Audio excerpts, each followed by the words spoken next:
Sup, y'all? It's Chris here to talk about this weekend's Golden Boy pay-per-view. Shane Mosley, Sergio Mora is the headliner. Talked about this entire card yesterday on the radio show Science of Violence. Broke it down with Jay of Calex Boxing on here and D-Style Boxing on YouTube as well.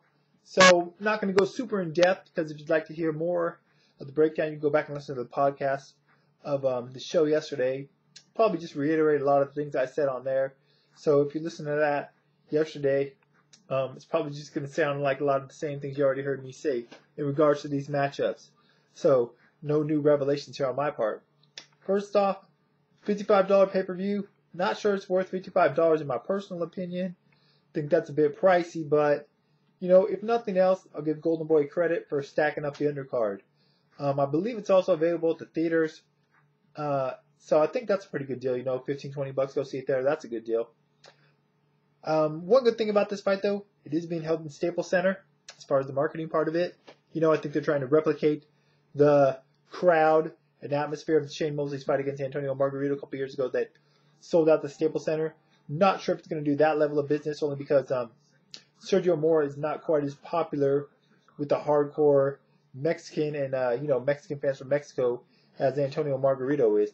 Hold on one second, man. Let me pause this. I had it on MTV. They were playing a Tupac marathon. Rest in peace. But went to a commercial. I was playing some commercials I don't want to hear in the background. Anyways, first up on the undercard, first fight of the night, Victor Ortiz against Vivian Harris. Victor, ever since that loss on Maidana, people have had a lot of questions about him. The way the fight ended, his answers in the post-fight interview. He looked all right in the Nate Campbell fight his last time out. He won the fight fairly easily, but it seemed like he should have took Nate out. Nate really was never in that fight. I believe he said he had a hip problem heading into it. And Victor just, at times, didn't look as good as you would want him to, not as strong as he had earlier in his career. So, still questions about Victor Ortiz's mind state in the ring. Vivian Harris, this is a guy that's definitely on the downside. At one time was one of the top junior welters, if not ever the man or, the recognized top guy in that division. Hasn't looked so good lately, although he did have a controversial loss, I believe, recently to, I can't believe the cat's name. I want to say Mathesy, but don't hold me to that. Either way, Victor's on the rise. Vivian's on the downside. Kind of a crossroads fight, but I expect Victor Ortiz, being the younger, fresher, more physical fighter, to win this.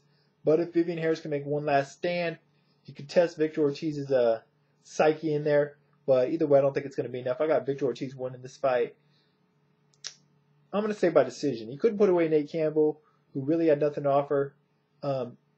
So I think Vivian can hang in there. Moving on, Daniel Ponce de Leon against Antonio Escalante. Escalante been on the roll of late. Earlier this year on ESPN2, he had a Fight of the Year candidate against Miguel Roman.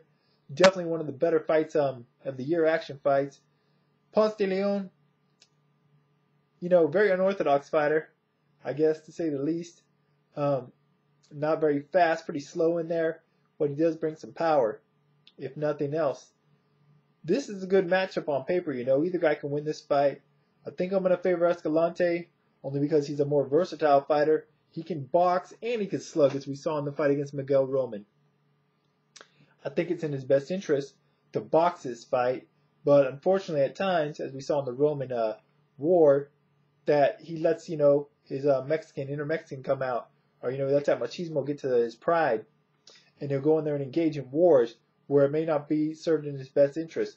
And I think that he'd be better off not getting in that kind of a fight with Daniel Ponce de Leon, because I think that's Daniel's only real chance to win the fight, by enticing Escalante into a war where De Leon could really land some big bombs. Because Escalante, if one thing, he's pretty easy to hit. Both these guys are for the most part. And if De Leon, he can crack. So if he's able to hit Escalante clean, he might be able to put him down. But I think Escalante, he may get into that kind of a fight in spurts, but I think for the most part, hopefully for his sake, he'll fight a smart fight.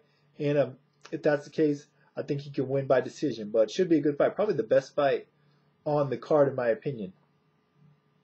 Next up, we got Saul Canelo Alvarez taking on Carlos Baldomir. Alvarez being groomed as one of the future stars coming out of Mexico. Pretty solid fighter. He looked alright in his last fight against Jose Cotto. He did get rocked from Cotto, which is a bit alarming because Cotto was very undersized in that bout. But props to Alvarez. He responded well, survived the round, and ended up breaking Cotto down. And I think he got a ref stoppage or a TKO later in the fight. As for Baldomir, we all know his story. Kind of went from obscurity to mainstream status after upsetting Zab Judah. Also had a bit of an upset win. I guess it depends on how you look at it against Arturo Gatti. But aside from that, never really did too much in the ring. Lost to guys like Vernon Forrest and a couple other cats I can't think off the top of my head. But once again, a guy that's on the downside against a guy who's on his upside. Plus, Baldomir's outsized here. The fight's at junior welterweight. Baldomir's best probably 147. Very slow. Neither of these guys are the quickest, but Baldomir was never a fast fighter to begin with. And at this stage and age in his career, he's pretty much going to look like he's wearing shackles on his feet compared to Canelo.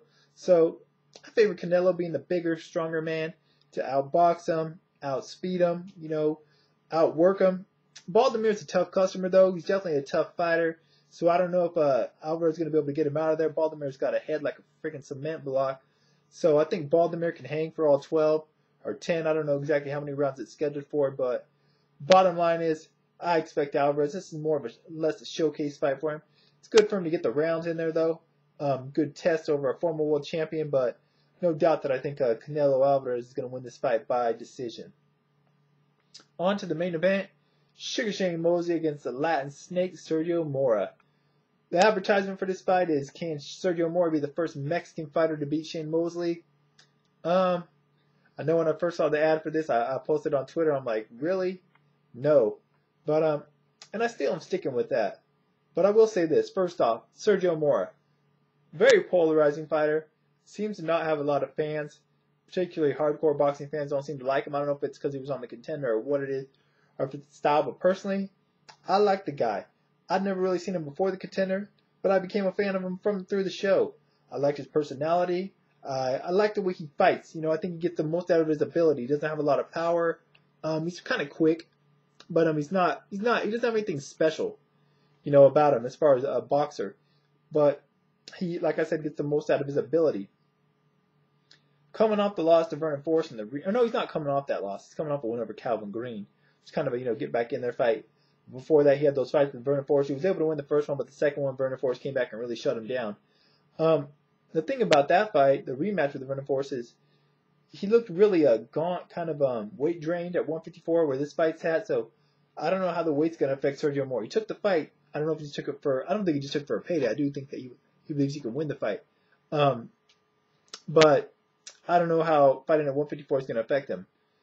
Shane Mosley, obviously his last fight out was against Floyd Mayweather. Everyone saw that fight. Looked good for the first 2 rounds, hurt Floyd, but after that it was all Floyd Mayweather. Shane, I don't know if he started to show his age. I don't know if the time out of the ring affected him, or if Floyd Mayweather just made him look that much more inferior to Floyd. That's one thing about these guys, both Mora and Mosley, is both have been very inactive the last couple of years, haven't been in the ring as much, so there shouldn't be a real advantage for either in that respect. Question is, did Father Time catch up with Shane Mosley in his last fight? Or was he just outclassed by a superior opponent at a younger stage in his career? Hard to say. I think this fight will obviously give us a clear indication one way or the other. But that said, I just don't see too many ways Sergio can beat Shane.